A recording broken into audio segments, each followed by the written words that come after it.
오늘부터 우리는 이제 디도서 보게 됩니다. 여러분, 디모데전서, 디모데후서, 디도서 세 개를 묶어서 목회서신이라고 불러요. 흐름이 비슷한 흐름을 갖고 있는 것입니다. 앞에 있는 디모데전서와 디모데후서는 믿음의 아들인 디모데에게 쓴 반면에 오늘 이 디도서는 또 다른 믿음의 아들이라 할 수 있는 디도에게 보낸 서신입니다. 여러분들이 지중해 지도를 이렇게 놓고 보면 지중해 중간에 그 바닷가에 큰 세 섬이 있어요. 세 개의 섬이, 굉장히 큰 세 개의 섬이 보이는데, 이태리 반도를 타고 쭉 내려오다가 그 장화 끝부분에 시칠리아 섬이라는 굉장히 큰 섬이 연결되어 있죠. 그죠? 그 시칠리아 섬이 이태리 바로 밑에 연결되어 있고, 그리스를 쭉 타고 내려오면 그리스 밑에 오늘 이 디도서의 배경이 되는 그레데 혹은 크레테라는 섬이 있어요. 적지 않은 섬이죠.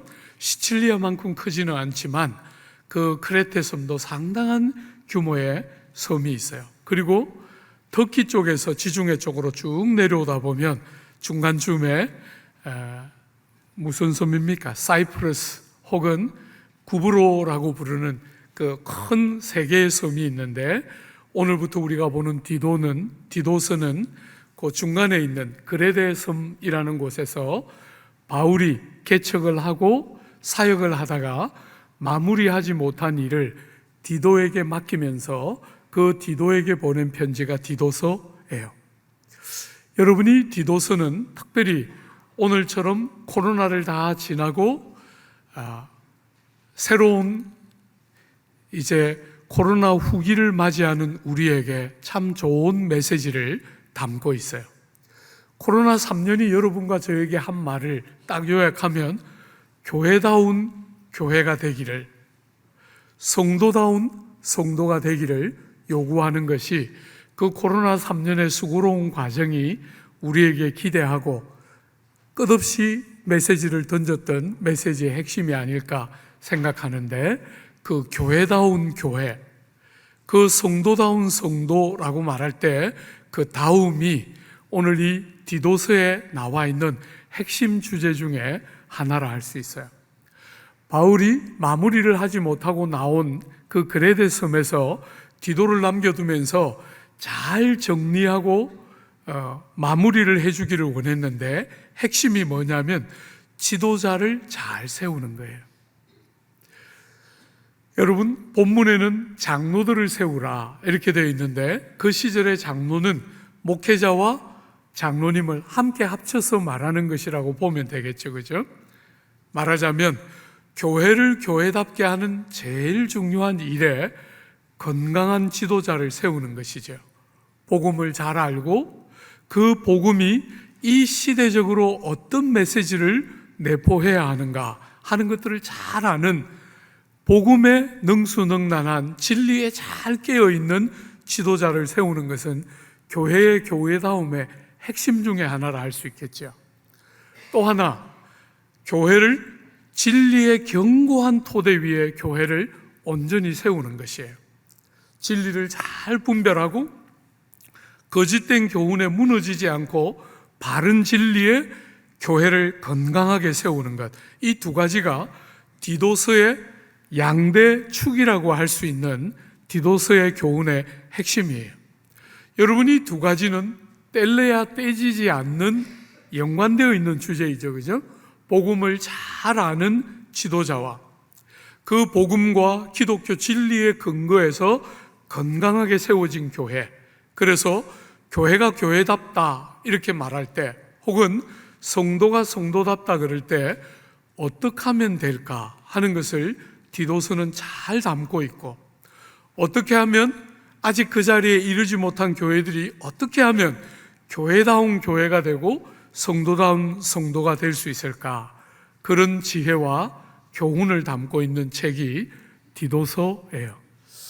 여러분, 어떤 면에서 우리는 이상과 현실의 많은 거리 때문에 상처를 받고 낙심도 하고, 현실과 이 실제 우리의 삶의 실제와 우리가 기대하는 이상적인 어떤 그림과 원리가 맞지 않을 때 많은 상처를 받고 실망하게 되지만, 그럼에도 불구하고 우리의 그 급하고 조급한 기대들을 잠시만 포기하지 말고 잘 좀 붙들어서 하나님의 말씀과 성령이 우리를 데려가는 교회다움과 성도다움으로 우리가 함께 갈 수 있도록 이 디도스를 그런 마음을 가지고 함께 볼 수 있으면 좋을 것 같아요. 여러분이 디도서는 같은 목회 서신으로 불리는 디모데 전서에 비하면 서론이 굉장히 길어요. 그죠? 보통은 한 절이거나 두 절이면 서론이 다 끝나는데 오늘 본문은 무려 넉 절이에요.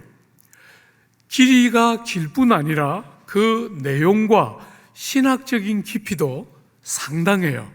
그래서 우리가 오늘 본문의 4절을 읽었지만 실제로는 1절만 다루려고 그래요.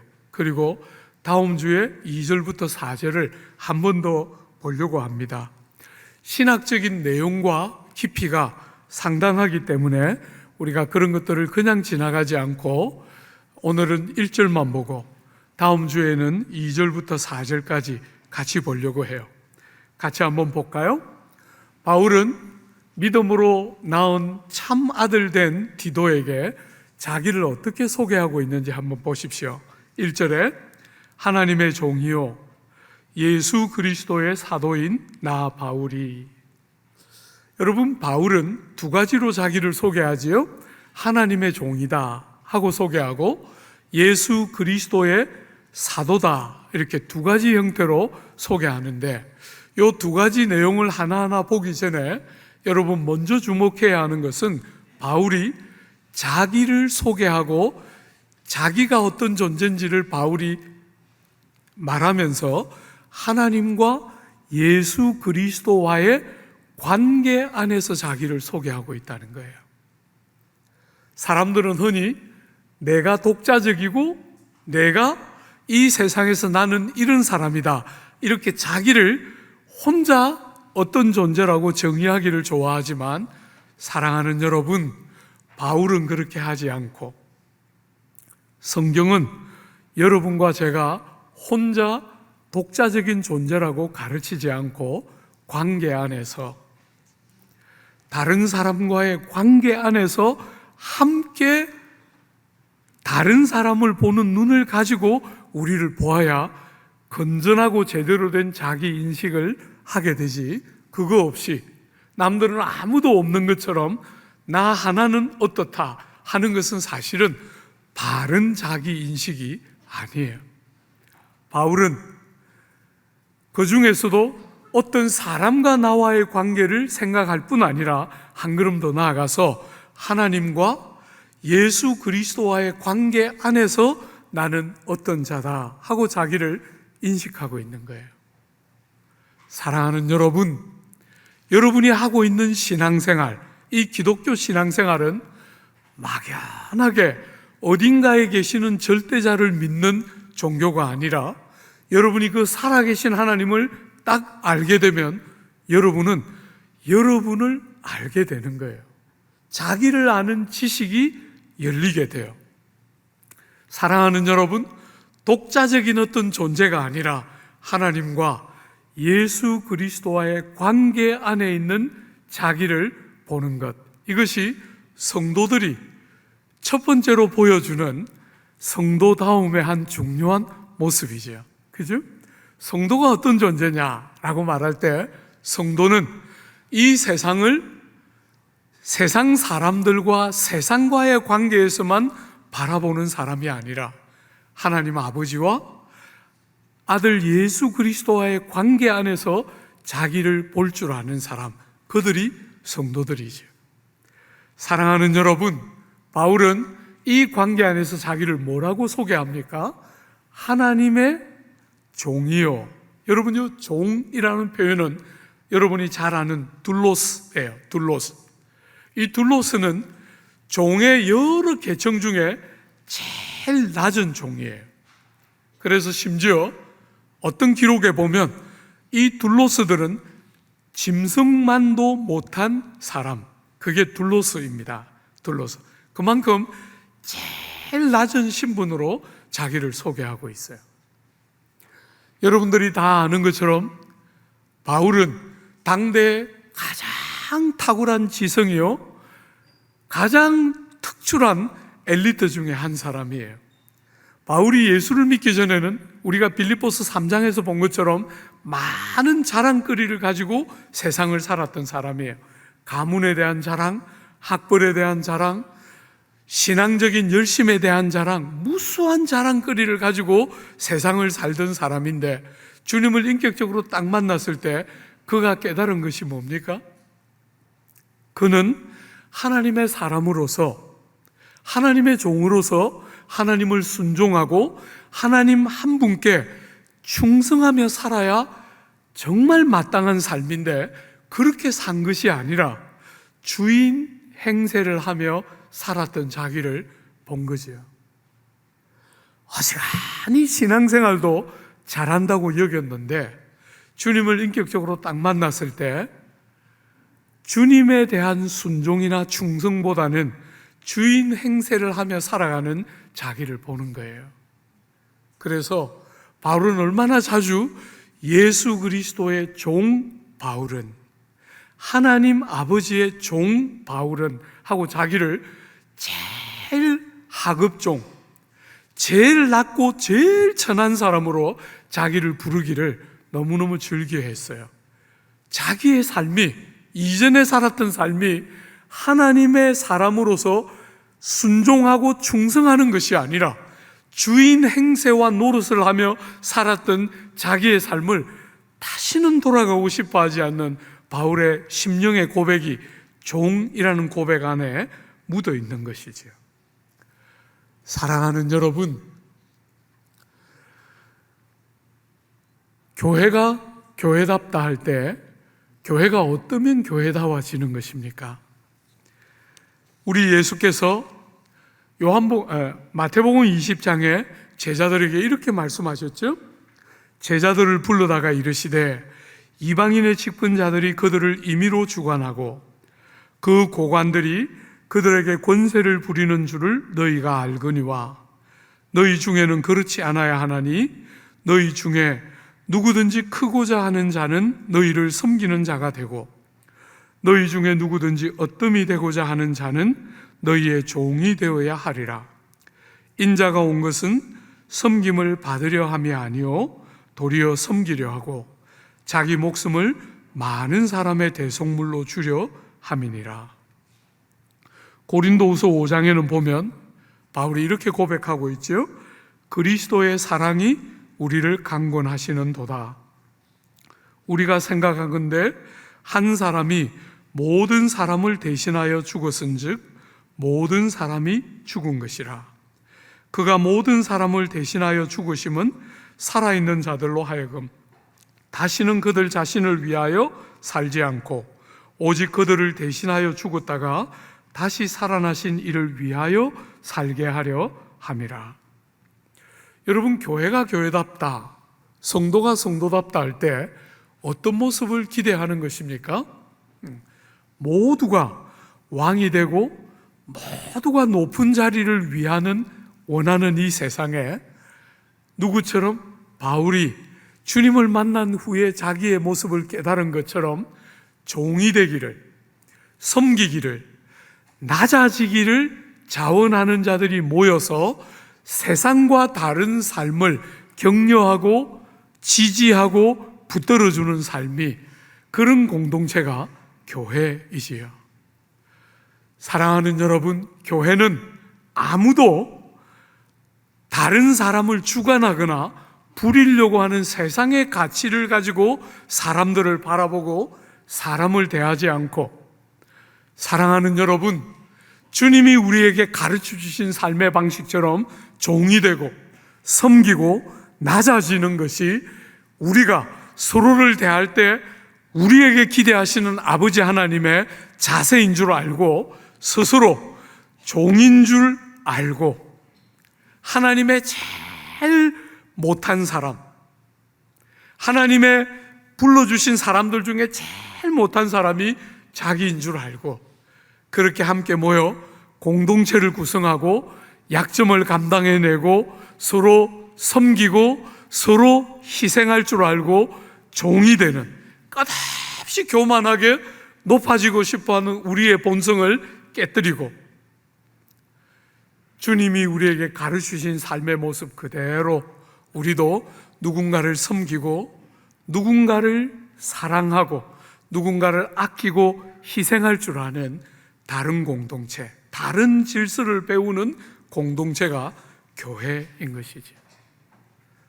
사랑하는 여러분, 여러분이나 저나 어떤 사람도 교회에서 높은 자리에 앉으려고 하는 사람이 없어야 교회다운 교회를 우리는 빚어내게 되는 거예요.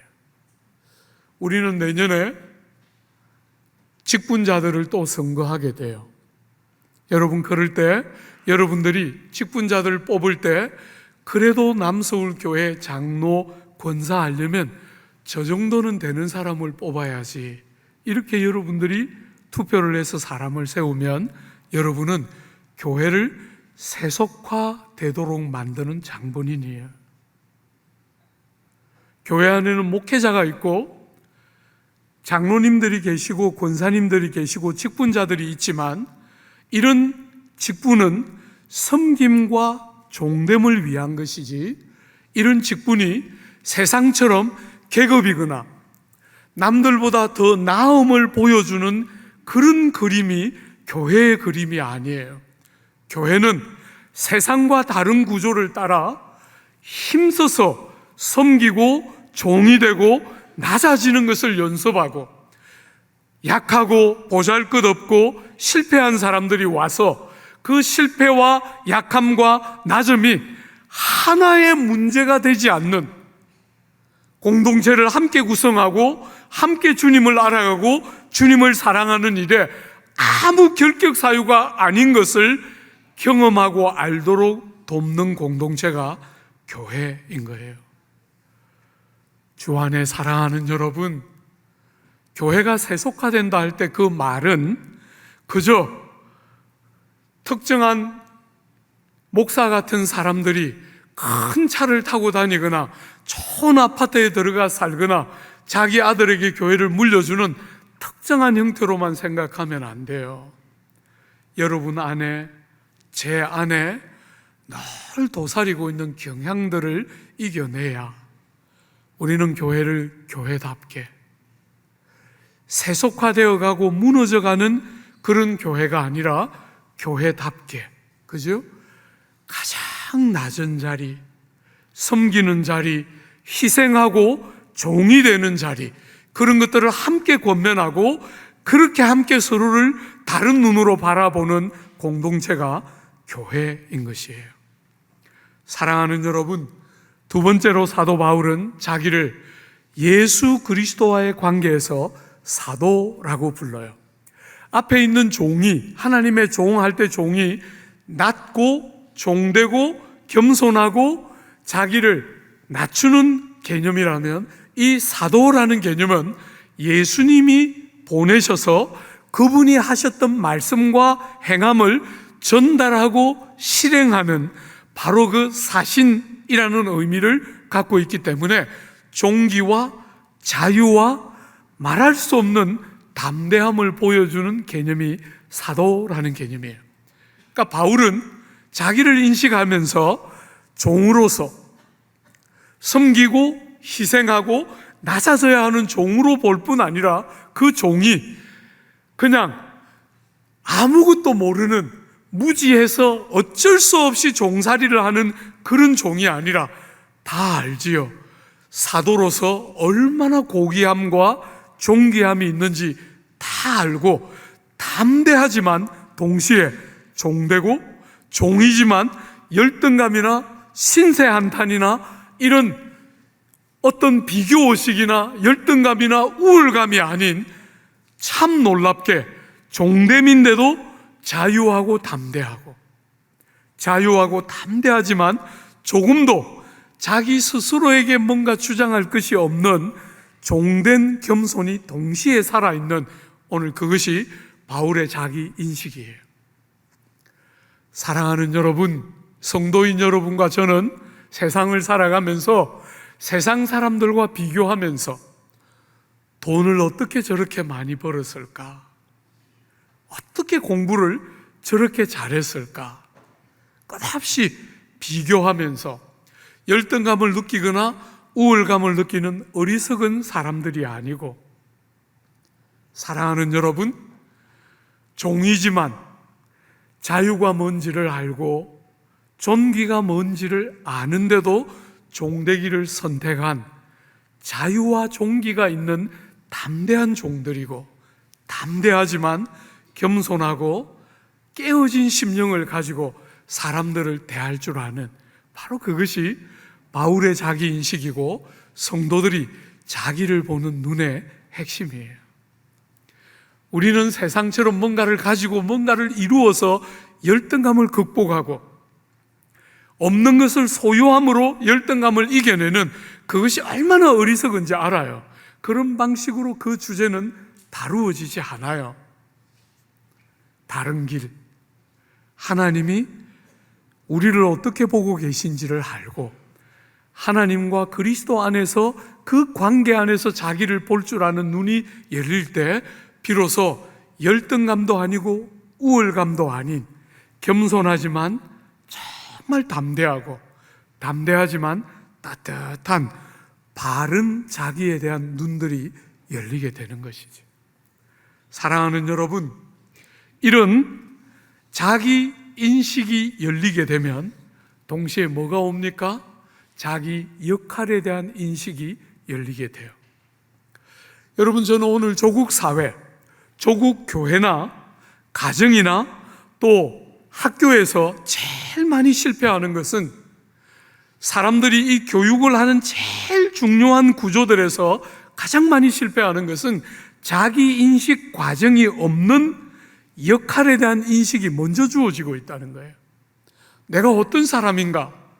하나님이 나를 왜 이렇게 빚어놓고, 나를 왜 이런 부모님 아래서, 왜 이런 환경 아래서 나를 빚었는가 하는 자기 인식이 토대가 되어서 내가 이런 사람이므로 하나님이 나를 이런 일을 하도록 부르고 있구나 하는 자기 인식의 토대에 근거해서 역할 인식이 주어져야 하는데, 너무나 많은 사람들이 그런 교육을 하는 게 아니고 대부분의 가정에서, 대부분의 경우에 학교조차, 사랑하는 여러분, 역할 인식을 먼저 한다는 거예요. 내 자녀가 어떤 사람인가? 하나님이 이 아들, 이 딸들에게 왜 이런 캐릭터와 이런 특성을 가지고 이런 환경에서 자녀들을 길러 놓았을까? 그런 것들을 분별하고, 그런 것들을 가지고 자녀들의 진로를 결정할 수 있도록 지혜를 함께 나누면서 기도하고, 그런 것들을 도와야 그게 학교가 기능을 하는 것이고 가정이 제대로 된 기능을 하는 것인데, 그런 역할보다 역할 인식을 먼저 하게 만든다는 거예요. 대부분의 사람들이 어디가 블루오션인가? 아직 사람들이 모르고 있지만 앞으로 굉장한 세계가 될 블루오션이 어딘가? 그래서 세상은 끝없이 AI가 뜨면 AI에 대한 지식, 챗GPT에 대한 지식, 온갖 것들을 가지고 여러분들의 혼을 빼놓는 것이 세상의 사고방식이에요. 조금만 늦으면 도태된다. 이게 끝없는 메시지죠. 그죠? 여러분이 아시는 것처럼 오랫동안 제가 젊은이 사역을 했어요. 젊은이 사역을 하면서 제가 제일 많이 한 설교 중에 하나는, 사회가 원하는 기능 인력으로 자라서는 안 된다. 세상은 끝없이 우리 자녀들에게 사회가 원하는 기능 인력, 돈 많이 벌면서 편안한 노후를 준비할 수 있는 그런 일이 어딘지에 대해서 끝없이 세상은 여러분에게 요구하고, 제일 중요한 보루 같은 가정과 교회조차도 그런 것들을 분별하도록 도와주지 않으면 사람은 끝없이 기능 인력으로 하나님의 형상과 모양을 따라 세상에 다스리는 자로 하나님이 이 땅에 우리를 보내주셨는데, 그런 세상의 질서를 회복해내고 하나님의 통치와 다스리심을 회복할 너무너무 중요한 존귀한 자들이 세상에 마치 부속품처럼 기능 인력 역할밖에 못하는 사람으로 자라도록 교육이, 가정이 자꾸 어그러지고 있기 때문에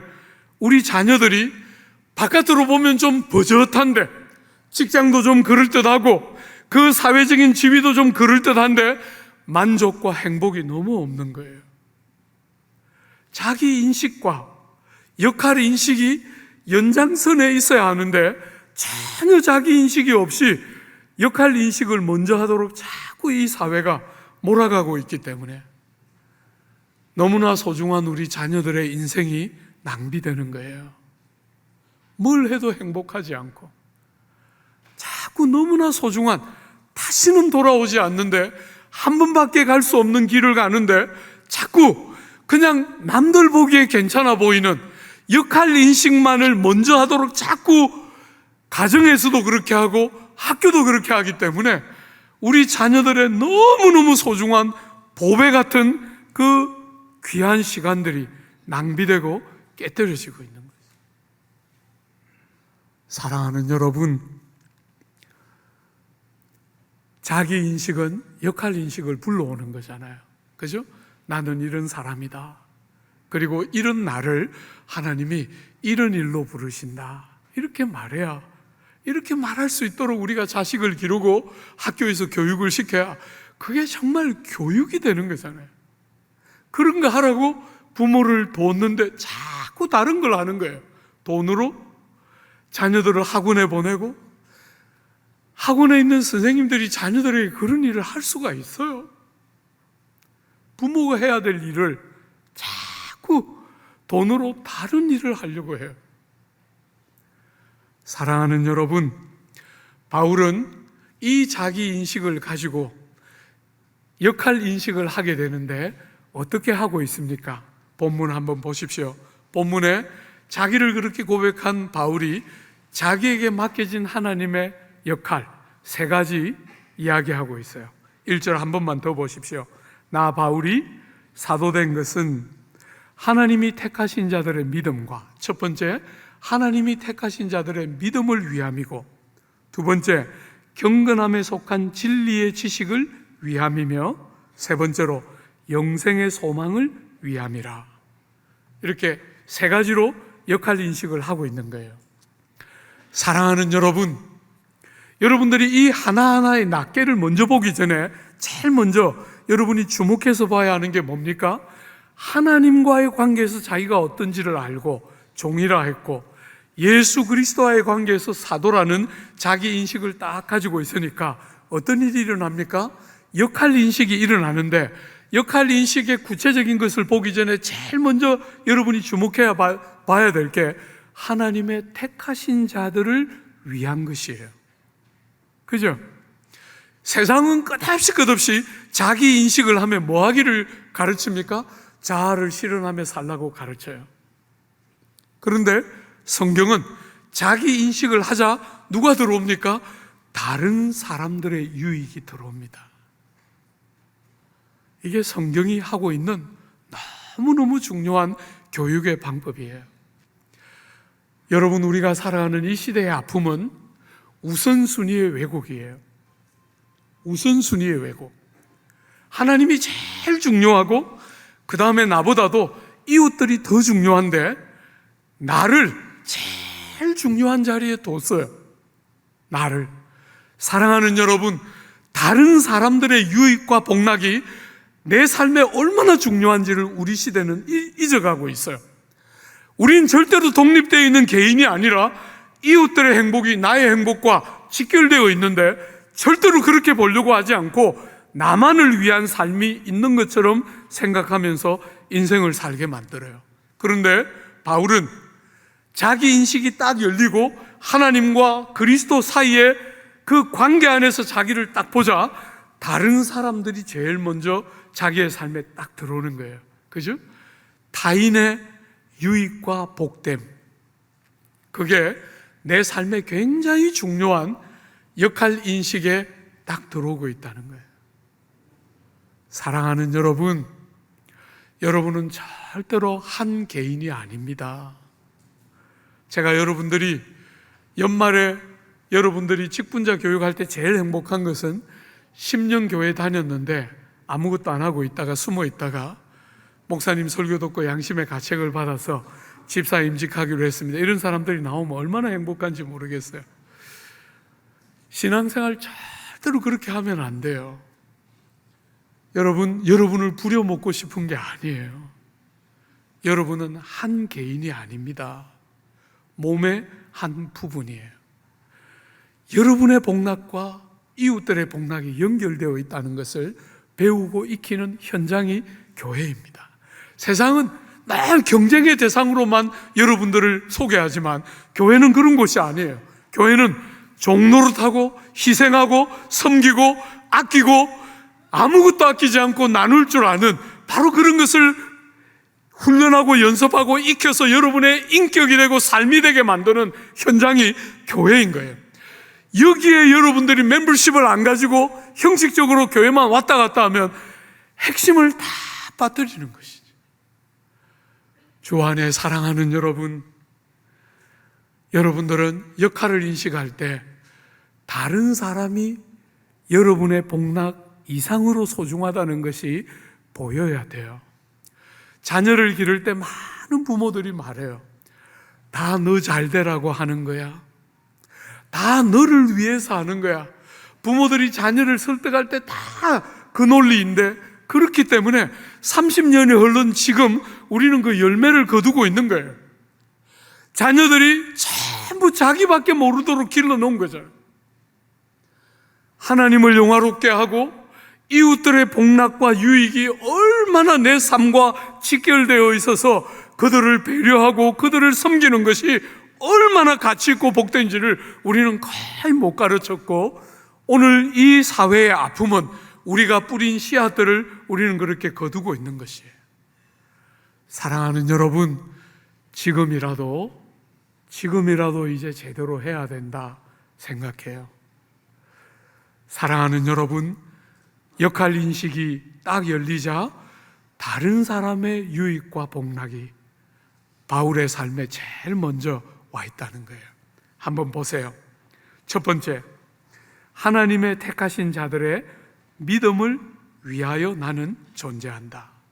내가 사도인 것은 나를 자랑하고 사도라는 지위와 이름을 엔조이하도록 나한테 맡기신 것이 아니라 하나님이 택하신 자들의 믿음을 위해서 내가 사도 되었다. 이렇게 자기를 바라보면서 역할을 보게 된다는 거예요. 사랑하는 여러분, 여기 믿음은 예수를 모르는 사람이 예수를 믿게 되는 그 믿음도 첫 번째 포함하지만 동시에 그렇게 믿은 사람들이 평생을 믿음의 연장선에서 살아가도록 돕는 바로 그 일을 위해서 내가 사도 되었다. 이렇게 소개하고 있다는 거예요. 사랑하는 여러분, 성도가 되는 것은, 구원을 받는 것은 할례를 받거나 혹은 인종적인 어떤 유대인이라든지 특수한 가문이나 특수한 인종에 속해 있는 사람들에게 주어진 특혜라고 성경은 절대로 가르치지 않아요. 사랑하는 여러분, 구원과 은혜는, 하나님의 은혜는 모든 사람, 그가 어떤 사람이든 어떤 가족에 속했든 어떤 특징을 갖고 있든 어떤 민족에 속했든 아무 차별 없이 모든 사람이 구원을 받고 은혜 안으로 들어오는 것은 믿음으로예요. 아무것도 다른 차이는 요구하지 않습니다. 그죠? 믿음으로 하나님의 백성이 되고 하나님의 백성으로 구원 안으로 들어오게 돼요.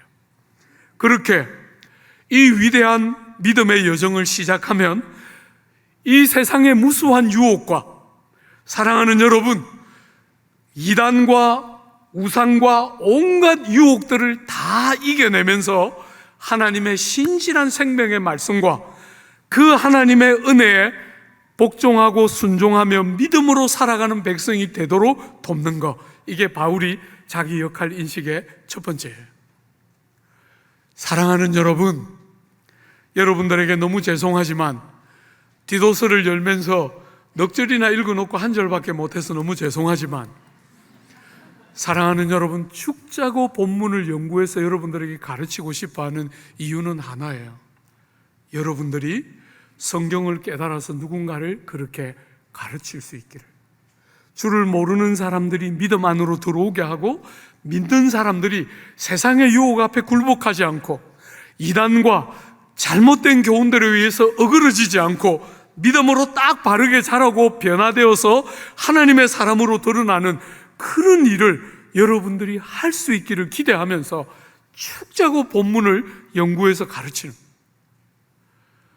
여러분들이 성경을 열어서 누군가를 가르치고 돕는 사람이 되는 것, 그것이 제가 이런 설교를 하게 되는 제일 중요한 이유이고 골이에요. 사랑하는 여러분, 여러분 때문에 주님을 알고 여러분의 도움을 통해서 믿음으로 신실하게 같이 이 길을 가는 벗들이 있습니까? 친한 거 말고, 말 잘 통하는 거 말고, 사랑하는 여러분, 여러분이 누군가를 그렇게 말씀을 가지고 돕고 세워본 적이 있습니까? 마지막 날에 보게 될 거예요. 사람이 제일 중요한데, 사람이 제일 가치로운데 그 사람이 있어야 여러분의 삶이 정말 가치롭고 복된 것이지. 두 번째, 사도 바울은 자기를 뭐라고 소개합니까? 두 번째 보면 경건함에 속한 진리의 지식을 위하여 사도가 되었다. 여러분, 조국 교회가 가지고 있는 성도들의 습관 중에 제일 안 좋은 것 중에 하나를 꼽으라 하면 제가 주저하지 않고 제일 먼저 꼽고 싶은 게 성경을 너무 모른다. 이게 제가 늘 첫 순위로 꼽는 거예요. 심지어 어떤 성도들은 예수 믿는 것과 기독교를 믿는 것과 성경을 읽는 것은 관계가 없는 것처럼 생각해요. 혹은 어떤 사람들은 적극적으로 내가 성경을 너무 많이 읽어서 성경을 너무 많이 알면 우리 화 목사님이 좀 힘들 거야, 이렇게 생각하는 사람도 간혹 있는 것 같아요. 저는 그렇게 힘들고 싶어요. 여러분, 다른 것으로 힘 안 들고 여러분들이 성경을 너무 많이 읽어가지고 목사님 아까 성경 이렇게 인용하셨는데 인용 좀 틀렸어요, 이런 사람들 좀 많아서 제가 고생 좀 했으면 좋겠어요.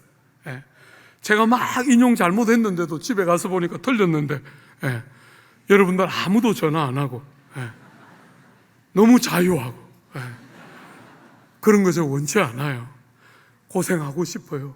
그런 세계에서 다른 걸로 말고, 다른 걸로는 실컷 고생시키면서 그런 걸로 좀 고생 좀 시켰으면 좋겠어요. 목사님, 본문이 좀 해석이 좀 문제가 있는 거 아니에요?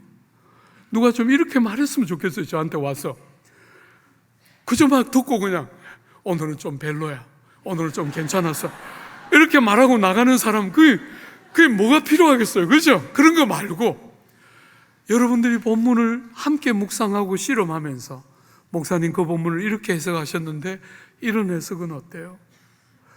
난 정말 그런 성도들이 있으면 좋겠어요. 여러분, 우리 조카, 영국에 있는 조카가 한 번씩 다녀갔을 때 제가 제일 행복한 거예요. 그 녀석들 데리고 주일 밤마다 이렇게 바깥에 나가서 차를 한 잔씩 마시고 했는데 꼭 물었어요. 고모부, 오늘 이렇게 해석하셨는데 요 본문 이렇게 해석하면 어때요? 와, 정말 좋았어요. 우리는 다 믿기만 하더라고요. 질문 아무도 안 하고. 근데 그 아이들은 묻는 거예요.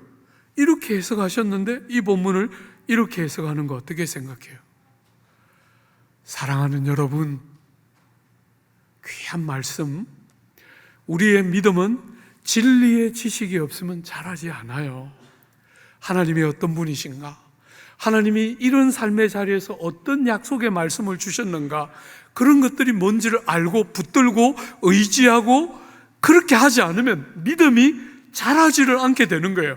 있기는 있는지 모르겠는데 있기만 하면 그래도 불행 중에 다행인데 제대로 쓰지 않으니까 대부분의 사람들이 믿음이 자라거나 바뀌지가 않는 것이에요. 진리의 지식이 더해지지 않는 것이지. 사랑하는 여러분, 기독교는 절대로 사람을 무지몽매하게 만들고 여러분들이 생각도 하지 않고 질문도 하지 않아서 그저 기독교는 그냥 여러분들에게 맹목적인 어떤 그냥 믿으면 깨닫지도 못하는데 아멘. 죄송합니다 여러분, 어떤 교회 가면 우리 교회 오시는 강사님들은 대부분 아멘 안 한다고 혼을 내시는데 저는 어떤 교회 가면 아멘 좀 그만해요 하고 싶을 때가 있어요. 아멘이라고 하는데 알까? 고민 한 번씩 들어요.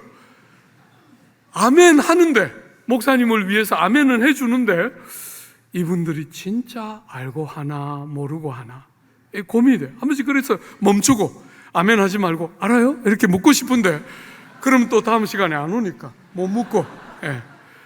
사랑하는 여러분, 기독교 신앙은 무지몽매하고 맹목적인 것이 아니에요. 질문하고 응답하시는 하나님을 경험하고 말씀이 깨달아지고 귀한 진리를 가지고 하나님을 닮아가고 하나님을 알아가고 하나님을 사랑하고 하나님을 부르고 하나님을 즐거워하는, 그게 기독교 신앙의 핵심이고, 믿음은 반드시 진리의 지식과 뗄래야 뗄 수 없이 붙어 있는 것이에요. 사랑하는 여러분, 이 진리의 지식은 동시에 여러분과 저에게 어디로 데려갑니까? 오늘 본문에 이 진리의 지식을 뭐라 그랬죠? 경건함에 속한 진리의 지식, 이렇게 말했어요. 이것을 다르게 해석하면 경건함으로 데려가는 진리의 지식.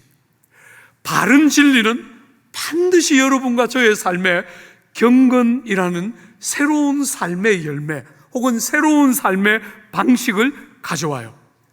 여러분, 진리가 중요한 이유는 진리를 거치지 않으면 여러분의 삶에 절대로 생기지 않을 새로운 삶의 방식인 경건은 진리의 지식의 열매예요. 여러분이 목회 서신 3개, 디모데전서, 디모데후서, 디도서를 관통하는 핵심적인 단어 중에 하나는 경건이에요. 경건. 이 경건은 앞에 있는 믿음, 이것이 지적인 요소를 강조하고 있다면 경건은 여러분의 삶의 행실과 적용과 실천의 요소를 강조하고 있는 단어예요. 진리의 지식을 여러분들이 알아가면 알아갈수록, 예수의 구원 사건을 알아가면 알아갈수록 여러분으로 하여금 하나님을 공경하는 마음을 가지고 범사를, 여러분의 일상의 전부 모든 삶의 영역을 하나님을 공경하는 마음을 가지고 행하게 하는 자세, 그게 경건이라는 말의 핵심이에요. 사랑하는 여러분, 기독교는 여러분에게 내면의 위로만 주는 종교가 아니에요. 기독교는 여러분의 눈을 열어서 보이지 않는 것을 보게 하고, 여러분이 정말 어떤 자인지를 보게 하고, 눈에 보이지 않지만 실존하는 세계를 보게 하고, 그것을 보고 깨닫고 알게만 하는 것이 아니라 사랑하기 때문에 행하고 실천하고 적용하게 하는 경건한 삶으로 우리를 데려가는 것이 진리가 가지고 있는 중요한 열매예요. 사랑하는 여러분, 오늘 이 디도서를 쓸 때 그레데 섬에 있는 거짓 선생들의 문제는 뭡니까?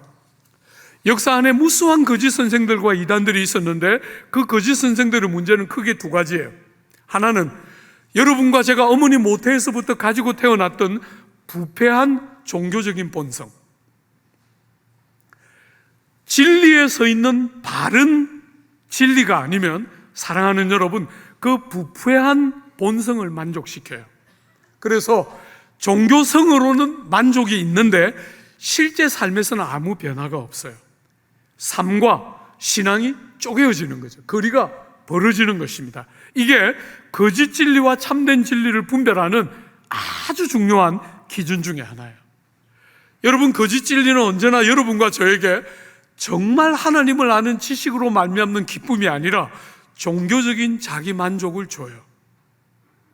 그렇게 하면서 삶의 실제는 점점 벌어지는 거죠. 그죠? 종교적으로는 굉장히 기쁨이 있는데 삶의 실존에서는 전혀 실존이 못 따라가는 거예요. 그러니까 신앙이 점점 탈세계적인, 이 세상에 뿌리를 딱 내리고 발을 딱 딛고 있는 게 아니라 초세계적인 관점에서만 자꾸 신앙이 개발되는 거예요.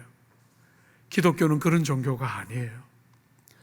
또 하나의 이단과 거짓된 선생들의 중요한 특징은, 사랑하는 여러분, 오늘 우리 시대의 이성주의, 혹은 여러분 과거 시대에 끝없는 사변적인 논리, 그런 것들을 끝없이 추구하면서 대답은 얻는 것 같지만, 뭔가 논리에 대한 대답은 주는 것 같지만 경건의 능력은 하나도 없는, 경건한 모양은 있는데 경건한 능력은 없어지는, 그래서 삶의 실제와 우리의 신앙이 또 거리를 띄우게 만드는 것이, 사랑하는 여러분, 거짓 교훈과 참된 교훈의 중요한 차이예요. 사랑하는 여러분, 우리는 교회 역사 안에서 하나님의 생명의 말씀과 참된 진리를 무시한 채 삶의 실천을 강조하는 경건주의가 일어났을 때, 그 경건주의가 잠시 사람들에게 도전을 줬지만 때가 되자 자유주의 신학이 일어나서 유럽 교회를 완전히 저렇게 초토화시킨 역사를 우리는 보고 있어요. 유럽 교회는 재생이 불가능할 만큼 무너졌어요. 진리를 떠난 것이죠.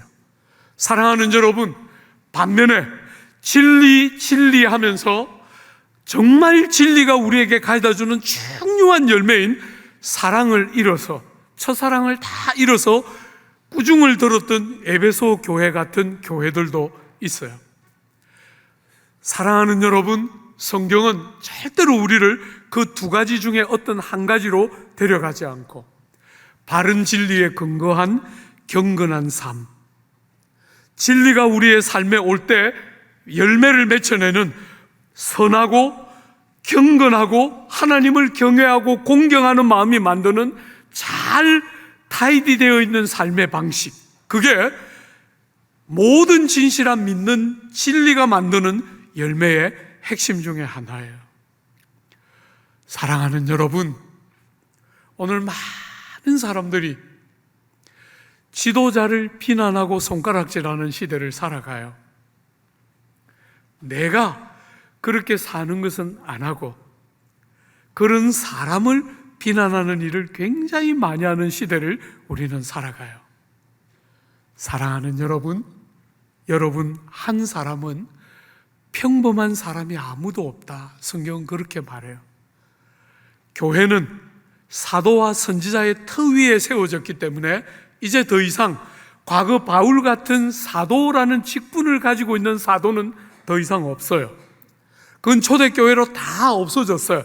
예수를 보고 부활을 증거하고 그분이 직접 불러서 사도를 삼으신 그런 사람은 이제 더 이상 직분으로서의 사도는 남아있지 않아요.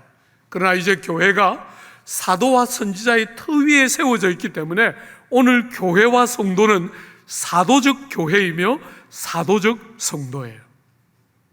여러분과 저는 주님을 대신하는 자로 이 땅에 남겨져 있는 거예요.